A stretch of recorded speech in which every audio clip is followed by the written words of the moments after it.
how to do effective competitor research. In terms of ads, I'm rarely looking at competitors' ads because I don't want my clients or my brain to be influenced from the guiding North Star, which is how do I want our prospective future clients to feel when they see our brand for the first time. Having said that, you could do something that, I'm going to contradict myself, you could do something that Rory Sutherland, if you hadn't heard of him, he's a behavioral marketing absolute guru. I don't think that enough people have heard of him or watch his stuff. Rory Sutherland, a British guy. He mentions a story about reverse benchmarking, and it's identifying what your competitors don't do very well and doubling down on that within the business. And he uses a story of this guy named Will Guidara, who had or still has a Michelin star restaurant. And I think at the time he was like ranked 15th or 16th in the world. And he went to the number 2 restaurant in the world and he took his team there. And instead of asking them to observe what that number 2 restaurant in the world did very well, he asked them to observe what they didn't do very well. And it ended up being they didn't have a wide selection of craft beer. And I think also coffee was kind of bad. And so Will Guidara took those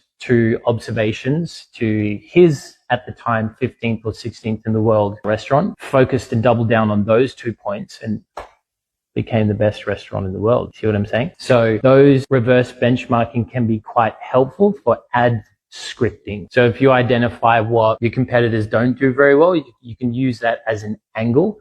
I would still run it through an education value first framework. So if you're going to start, and I wouldn't call out competitors, I don't think it's very tasteful, and I don't think it positions you long term as an authority if you're constantly throwing shade on competitors. I don't think it's the right move personally. But if you start something with, here's what most people don't focus on and here's what we focus on and why, and let me teach you in your ad, that's a skill show.